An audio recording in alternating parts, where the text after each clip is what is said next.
Welcome to the Champs App podcast, where we help players and parents demystify the world of minor hockey development and recruiting for both girls and boys. On today's episode, I talk with Jenna Trubiano, who's the head coach with the University of Michigan women's ice hockey team. We talk about her playing career in Michigan, the American Collegiate Hockey Association, and why there isn't a D1 women's college hockey program in the state of Michigan. I really enjoyed this conversation with Jenna, and I hope you do too. Before we get to our guest, if you enjoyed this episode and want us to keep making more of them, please share it with teammates and friends. You can also subscribe, like, follow, and even better, it would be great if you would leave us a review. Now, let's drop the puck and get to the show.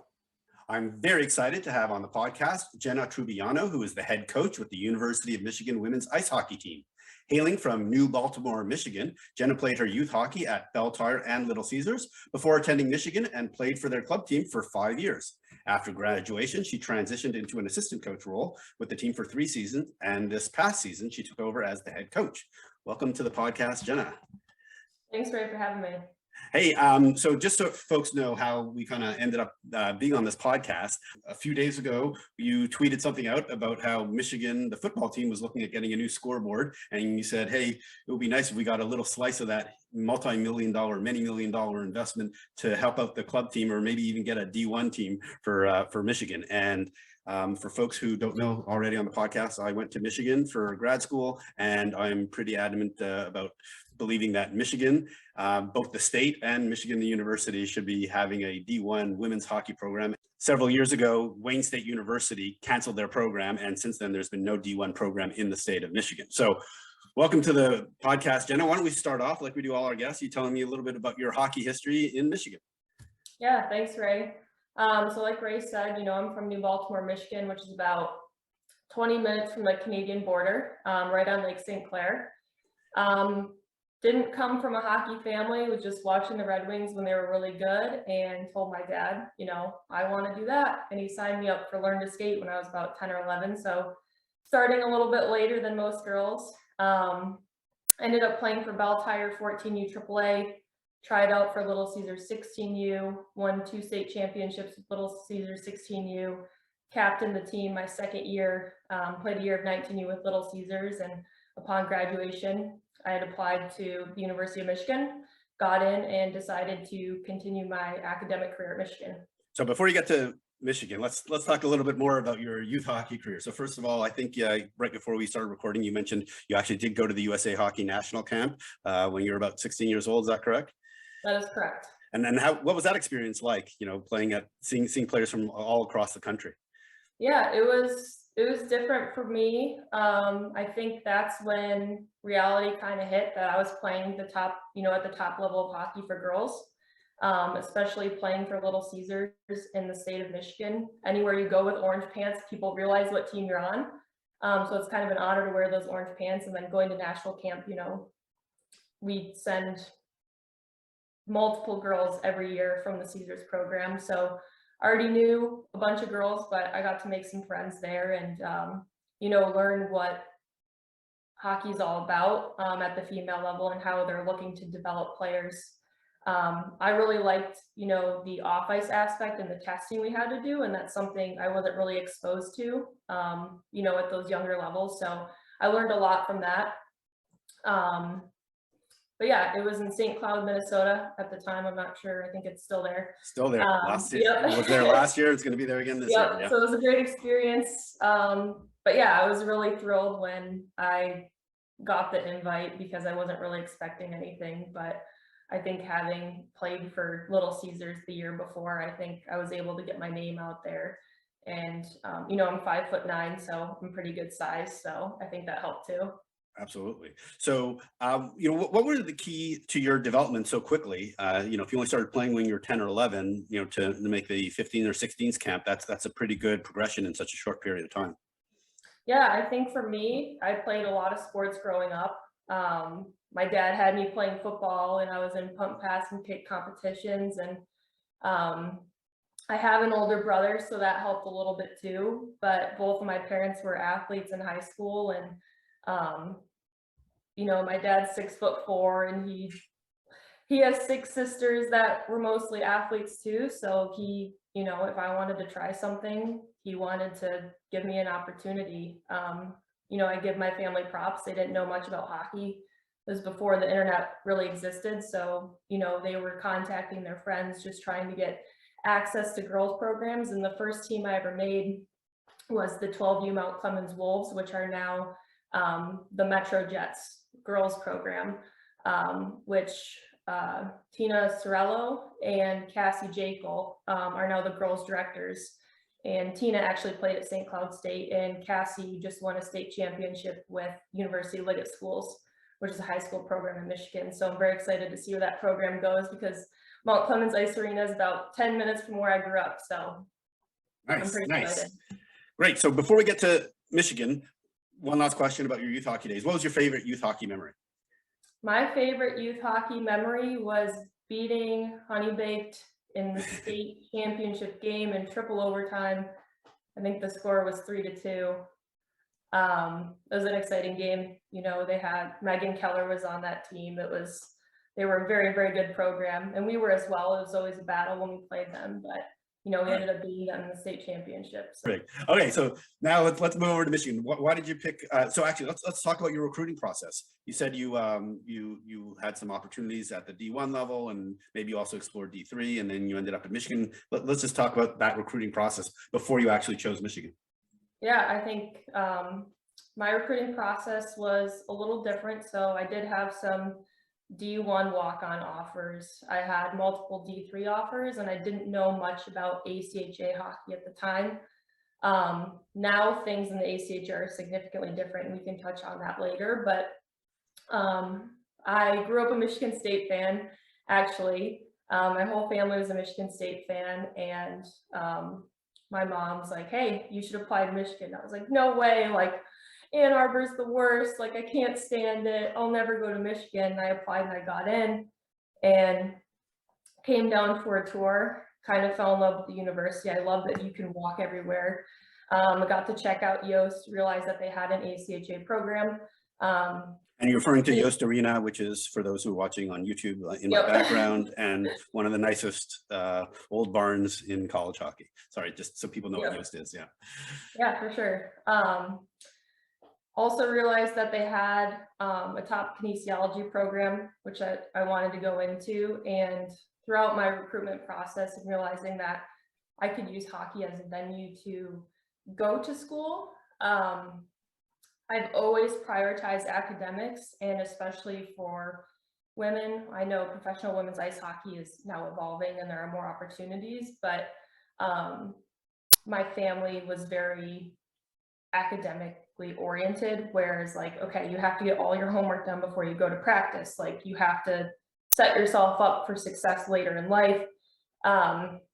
So for me, when I was looking at programs, academics was the number one thing. So those schools that I was getting offers from at the D1 and D3 level weren't necessarily meeting my academic needs. And when I realized Michigan had an ACHA program, and knowing that our girls have an influence on, a lot of the policies that we do have as a program, I realized that I could come in as a freshman and have an impact on the program immediately, while attending, one of the best schools in the nation. And for me, being an hour from my hometown, if something were to come up with family, it's not too far, but it's far enough where I felt like I was, on my own and being independent and learning how to be autonomous. Gotcha. Okay, so that's why you picked Michigan. And what were your years like at Michigan, both on the academic side and obviously on the hockey side? Yeah, academically, Michigan's a very challenging school. So I learned a lot about myself very quickly. High school was pretty easy for me. I got really good grades, putting, a couple hours in here and there. But as you'll see with our girls now, like we have girls that are going off to med school, they're going to grad school, they're working for Amazon. We have girls that are graduating, after getting a 4-year degree from Michigan and having these impacts at these companies that are hiring them or going to med school. So I learned a lot about myself. I think the School of Kinesiology at Michigan was huge in my success because it is a smaller school. I got to know some advisors, I got to know professors really well, and they were also really supportive of my role on the women's ice hockey team. Gotcha.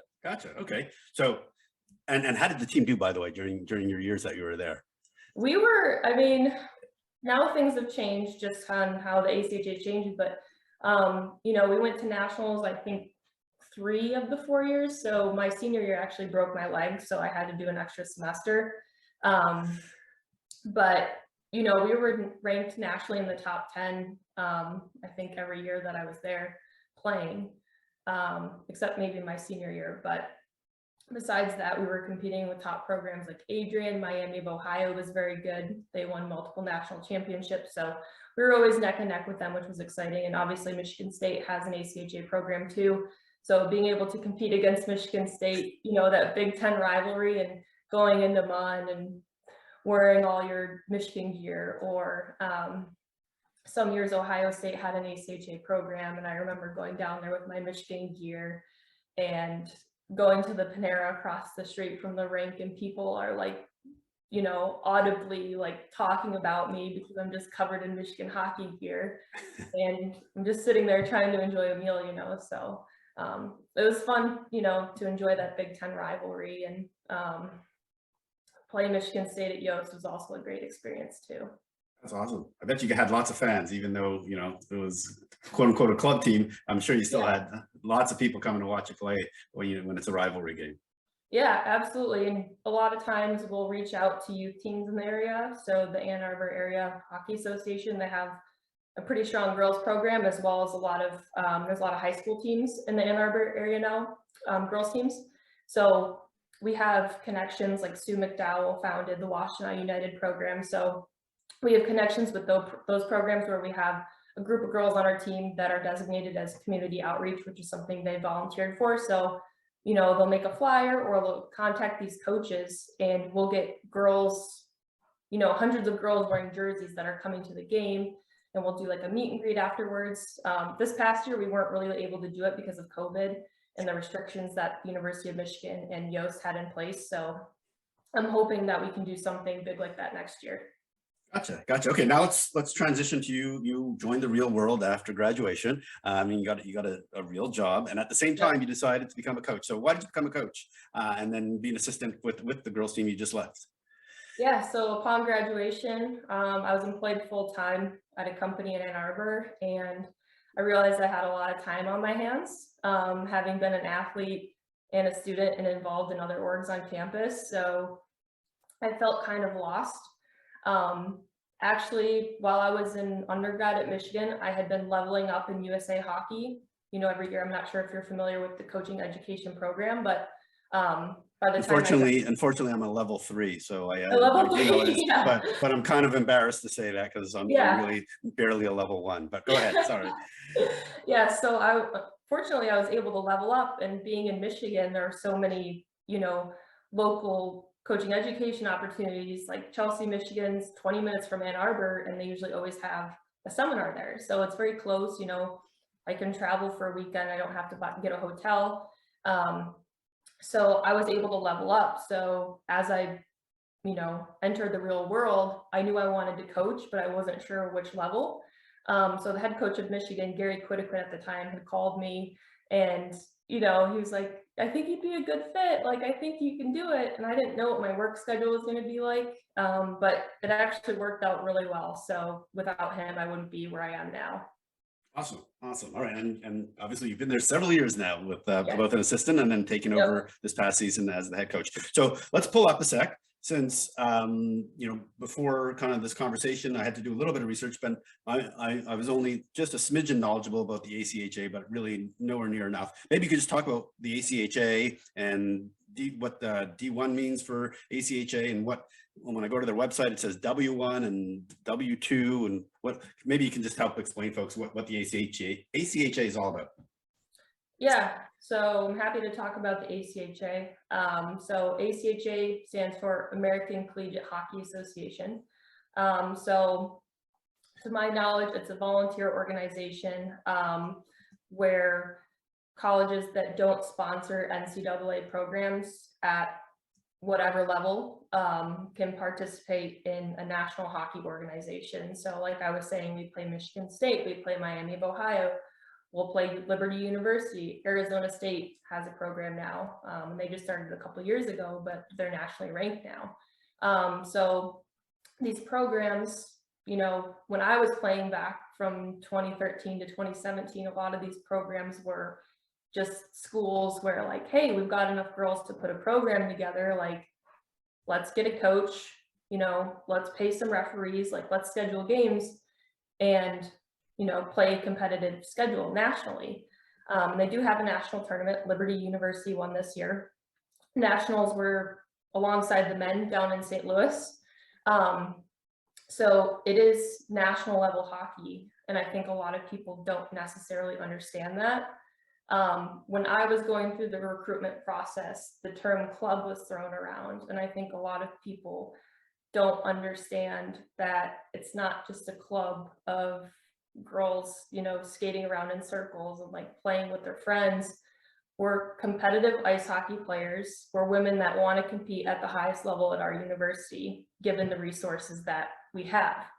And what we're seeing now in the ACHA is smaller schools are fully funding programs and they're able to recruit. They have academic resources, whereas schools like Michigan and Michigan State and Arizona State and UMass don't have the same support in that sense, where we can't necessarily go out and recruit and push people through the university. So what we're seeing is our programs aren't able to compete at that level as these fully funded programs, because these fully funded programs are functioning as varsity programs.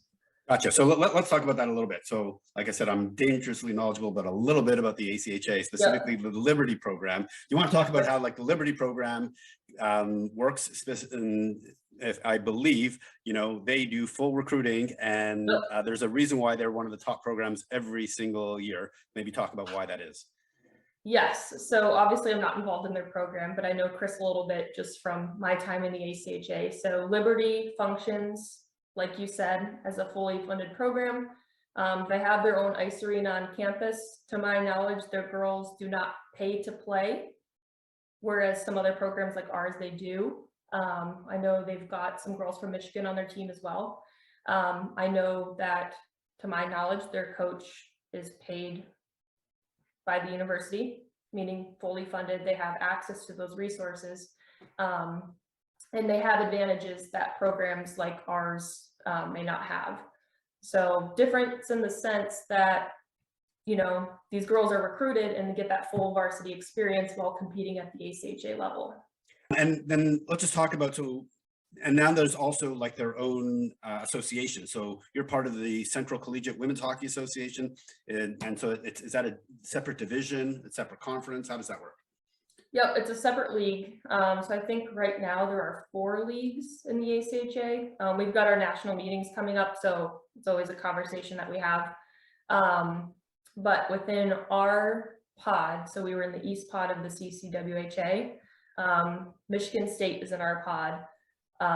Michigan Dearborn's in our pod. Penn State was in our pod. Adrian College was in our pod. So we play those teams at least twice. And then we'll cross over into the other pod. Miami of Ohio is in that other pod, and they're always a strong competitive program. Obviously, they have a very good men's team and men's program, which I think that they build off of. They're very, you know, hockey school. It seems. I have some friends that have played there, and obviously they were winning national championships when we were competing against them. So there's the CCWHA, there's a Midwest League, and then there's the Western League, and the Midwest League has some teams that are mostly fully funded or fully funded. And I would say that's the most competitive league within the ACHA. Gotcha. Okay, so I got one last ACHA specific question, which is, did I read this properly? Is that if you go play ACHA, you get 5 seasons of eligibility, not just 4?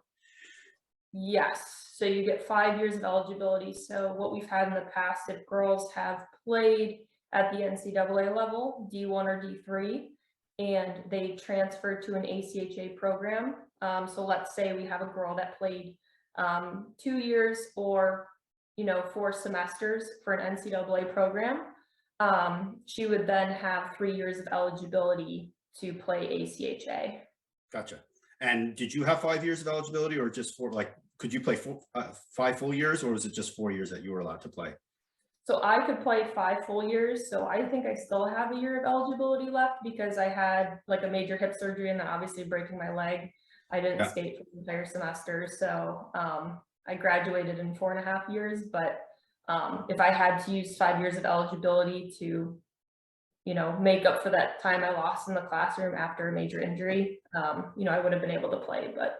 So yes. during the COVID year, if you had too many players out for COVID, you could have gotten dressed and played. Is that what you're saying? If I was a student of the university. Okay. All right. Well, you just had to sign up for a couple of courses or whatever the was, right? So, okay. All right. So now let's get to Michigan. So let's start at a really basic question. Why are there no D1 teams for women's hockey in the state of Michigan? That is the $1 million question. Every time I go up to recruit and I've got Michigan gear on, I've got parents running up to me like, is Michigan getting a D1 team? Like, they're so excited that, their girl could have an opportunity to play NCAA hockey at the University of Michigan. And my response is, if they were to do it, they probably wouldn't tell me, honestly. But, with us being a competitive ACHA program, I do try to go out and recruit because I think it's important that our team builds awareness, like, hey, Michigan has, an ACHA program. Our social media chair, Sophie Williams, she's a student on the team.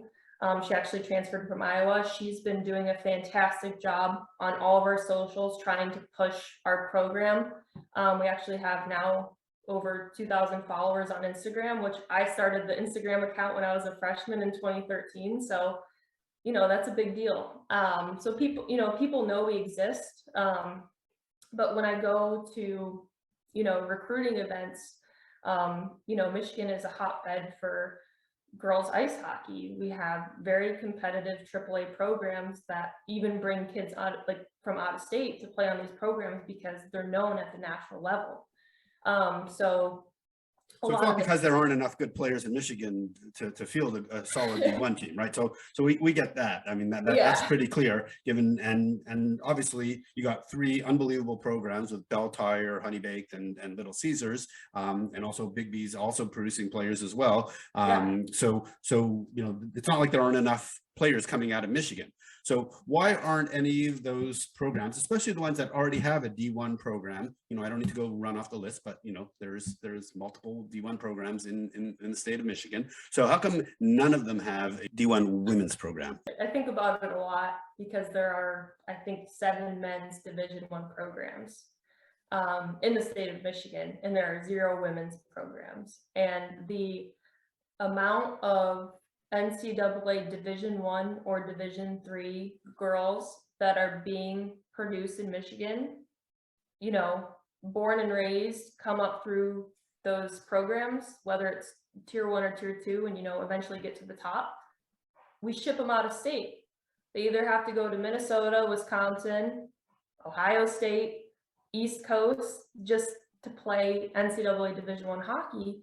And that's what the tier 1 coaches are telling these girls to do, which I don't blame them because they want to challenge themselves athletically. But for the state of Michigan to not have a program to I don't know, it just blows my mind. And when I was a freshman in 2013 at Michigan, I was like, someone will do it, in 10 years. It's coming up on 10 years and someone hasn't done it.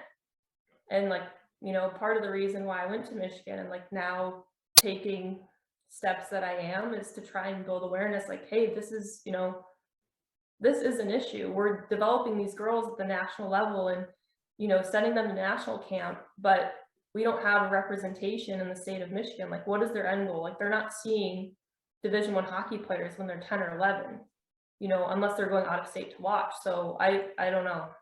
Gotcha. Yeah, and clearly, Minnesota, the state of hockey, you see the number of Minnesota players playing on the Minnesota teams, whether it's University of Minnesota or Minnesota Duluth or St. Cloud State. It's just a really high number of local players who play there, and there isn't that opportunity in Michigan.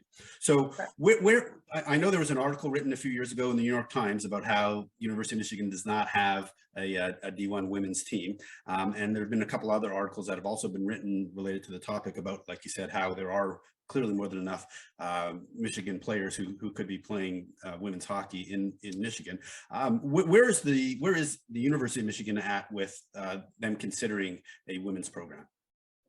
I know back in 97 or 98, we were up at the Regents meeting. Our program was up at the Regents meeting to go Division I, and women's water polo had gotten accepted instead. From what I've heard from people that have heard of conversations, one of the issues is sharing Yost with the men's program, which honestly I don't really understand it because there are a lot of programs that share one facility. The other is space at Yost, which I can understand, but there are ways to utilize space better, like any facility. So those excuses I don't really understand. So the one thing I do want to make clear for this podcast is all these schools are, there's no issue with the Title IX perspective. There are equal men athletes and women athletes at all the schools in Michigan and things like that. So this is not a Title IX issue whatsoever. It's really just, hey, Michigan, one of the best men's program, currently either #1 or #2, depending on how you're looking at it, in the country, you know, on the men's side, and yet doesn't have a women's program. And then obviously all the, like you said, 7 programs. So that's really the issue. It's not a Title IX issue, although Title IX would come into play if they were to add a women's program. That's a whole separate thing in terms of making sure that everything's all equal out. So I just want to get that, you know, make that really clear with folks. This is not related necessarily to Title IX. It's really of, you know, Hockey Town being, 10 miles away and not really having a women's program at Michigan. So what is it that you and kind of the folks that you've been working with over the last 10 years, what have you guys been trying to do to get the D1 program yourselves? Like I said, building awareness. It is embarrassing that the state of Michigan doesn't have a Division I program. Like when you look at all the girls that have come from the state of Michigan, Megan Keller and Abby Rock from Michigan, and they played out of state. I don't know. I'm just trying to build awareness, and if anybody wants to help, I'm all ears, and I'm very grateful that we're having this conversation today. Perfect. Cool. So awesome. So that was what I was what else I was going to ask you. Anything else that you want to share in terms of how people can help out, and how people can learn more about the program? What is it that folks can do to kind of raise their hand and say, hey, what can I do to help? Yeah, I think that's a great question, and thank you for bringing that up. I think the more support we can get, the better. I think from what I'm understanding and some of the responses that I've gotten on social media, there's a misunderstanding about women's hockey and girls hockey in the state of Michigan. I think that it is a very niche sport and it's very unique, but until you've been in it or you have a daughter that's been in it and you understand the struggles that the state of Michigan has in terms of developing players and then sending them out of state, it's just trying to start that conversation, reignite it. I'd love to potentially this summer, have some sort of discussion with, some of my friends that went and played Division I elsewhere because there weren't opportunities in Michigan, and maybe they would have loved to play, at U of M or Michigan State or Western, or any of those other programs. Like Michigan State would be Michigan Tech would be an awesome hockey school. I know Lake Superior State has been building up their club program at the ACHA D2 level, and they're doing a great job recruiting, and that's obviously an awesome hockey school too. So just trying to build awareness, trying to get in touch with the right people. We do have a website, which is michiganwomenshockey.com, which there's a link to donate. We also have an Instagram, a Twitter, and I think we have a TikTok now. I'm not on TikTok, but I think the girls started it. All right. So what are your Instagram and Twitter handles so folks can follow you? Yes, our Instagram handle is UMich Women's Hockey, and our Twitter handle is @UM Women's Hockey. Jenna, I want to thank you so much for coming on the Champs App podcast. It was like great to hear all about, your background, and then obviously learn about what's going on with the Michigan women's hockey program. And obviously folks can reach out to you and start following you. And I know I'm going to have a follow-up conversation with you after this to see how I can help. So once again, thank you for coming on the podcast. Yeah, thank you. Appreciate it. I really want to thank Jenna for coming on the podcast. If you want to learn more about the ACHA, the Michigan women's hockey team, or how you can help them out, please check out the show notes. And remember, if you got something out of today's episode, we'd really appreciate it if you'd like, follow, subscribe, and even better if you could leave us a review so we can keep sharing this important hockey information with folks just like you.